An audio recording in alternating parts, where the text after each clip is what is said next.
Kelajakka qadam.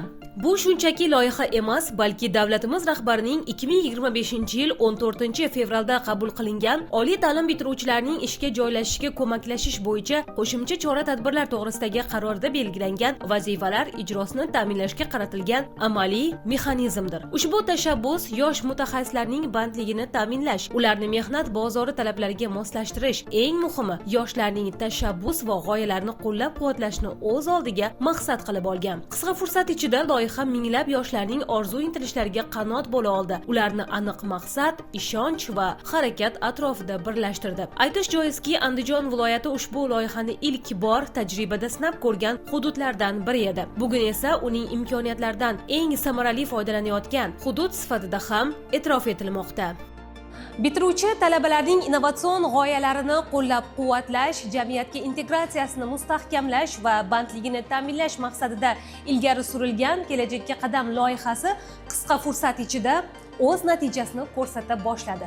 Birgina Andijon viloyati misolida oladigan bo'lsak, 8 oy davomida 290 ta loyihaga 15 milliard so'm mablag' ajratildi.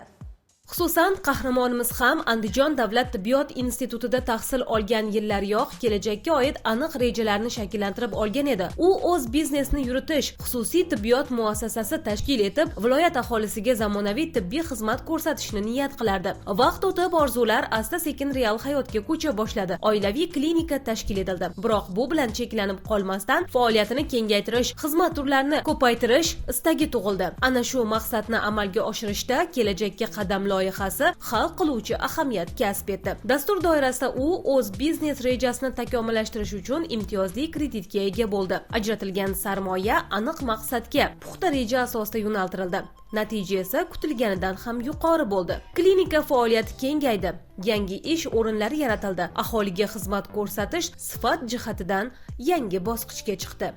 Prezidentimiz tomonidan oliy ta'lim muassasalari bitiruvchi kurs talabalari uchun ko'plab imkoniyatlar yaratilmoqda. Shu imkoniyatlardan biri Kelajakka qadam dasturi doirasida biz o'z oilamiz bilan loyihamizni taqdim etdik, biznes rejamizni, va bizning loyihamiz bank tomonidan tasdiqlandi va bizga 1 milliard so'm miqdorida kredit mablag'lari ajratildi. Biz kreditlarni 2025-yil iyul oyida oilaviy shifoxonamizni rivojlantirish uchun sarfladik. Bunda tibbiy kosmetologiya uchun kerakli anjom jihozlar, plastik hamda rekonstruktiv xirurgiya uchun kerakli asbob-uskunalar xarid qilindi va yangi 5 ta ish o'rni yaratildi. Bu loyihani kiritishimizdan asosiy maqsad o'z oilaviy shifoxonamizni faoliyatini rivojlantirish hamda bitiruvchi bosqich talabalariga yangi ish o'rni yaratish. Aynan bu yo'nalishni tanlaganimiz sababi biz o'zimiz shifokorimiz, viloyatimizda plastik hamda rekonstruktiv jarrohlik uchun yuqori darajali uskunalar kam va talab yuqori. Shu sababli biz aynan shu yo'nalishlarga e'tibor qaratdik. Zamonaviy asbob-uskunalar xarid qilishda foydalandik. Yuqori texnologik asbob-uskunalar xarid qilingandan keyin bemorlar soni keskin ravishda oshdi va ish hajmimiz keskin ko'paydi. Tibbiy kosmetologiya uchun xarid qilgan apparatimiz kesish yo'llari bilan to'g'rilanadigan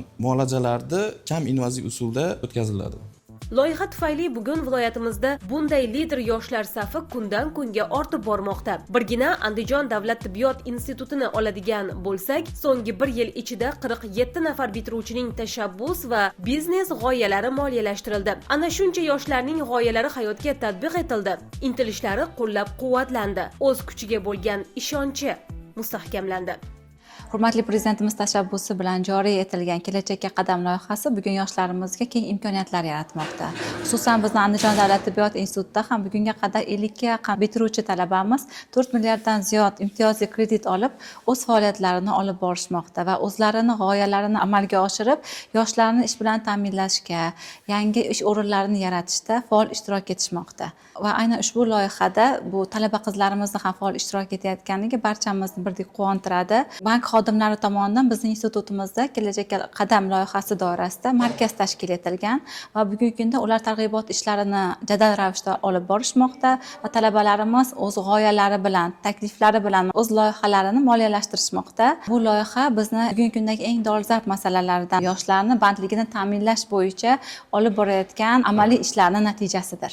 O'tgan yili 50 nafardan ziyod talabalarimiz ushbu loyiha doirasida imtiyozli kreditlarni qo'lga kiritgan bo'lsa, bu yil undan ham ortiq talabalarimiz o'zlarini loyihalarini moliyalashtirib maqsadlariga yetishadilar. E'tiborli tomoni, shu bitiruvchi talabalarimiz bankka borib, vaqt sarflab yoki masofadan bormasdan aynan institutimiz o'zida shu markazga murojaat qilib, loyihalarni moliyalashtirishga erishmoqdalar. Prezidentimiz tomonidan yaratilayotgan ushbu imkoniyatlar yoshlarimizni kelajagiga mustahkam poydevor bo'lib xizmat qilmoqda. Xo'sh, loyiha doirasida ajratilayotgan kredit mablag'larining asosiy afzalliklari nimada?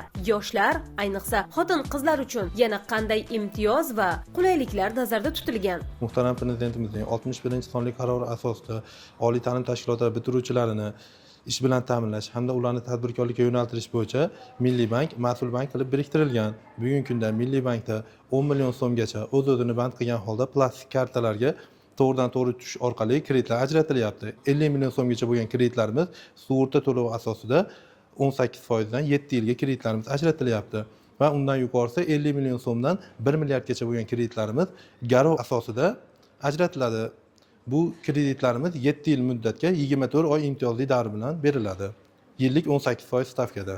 Talabalarga noldan boshlagan biznes g'oyalarini yurgizib olish uchun 2 yil imtiyozli davr berilgan. Olish tartibi talaba o'z nomida yangi firma ochadi yoki yakka tartibdagi tadbirkor bo'lishi kerak. Ya'ni 50 million so'mgacha olmoqchi bo'lgan talabalar yakka tartibdagi tadbirkor bo'lib bemalol olishi mumkin. Bitiruvchi yoshlarga kredit olish tartibi ancha soddalashtirilgan va osonlashtirilgan. 50 million so'mgacha olgan talabalarimiz sug'urta kafilligi asosida yakka tartibdagi tadbirkorlik bilan olsa bo'laveradi. Undan yuqori 1 milliardgacha bo'lgan summalarimiz MCJ tashkil qilgan holda oladi. Bu amaliyot bitiruvchi bosqich talabalarga qo'llaniladi.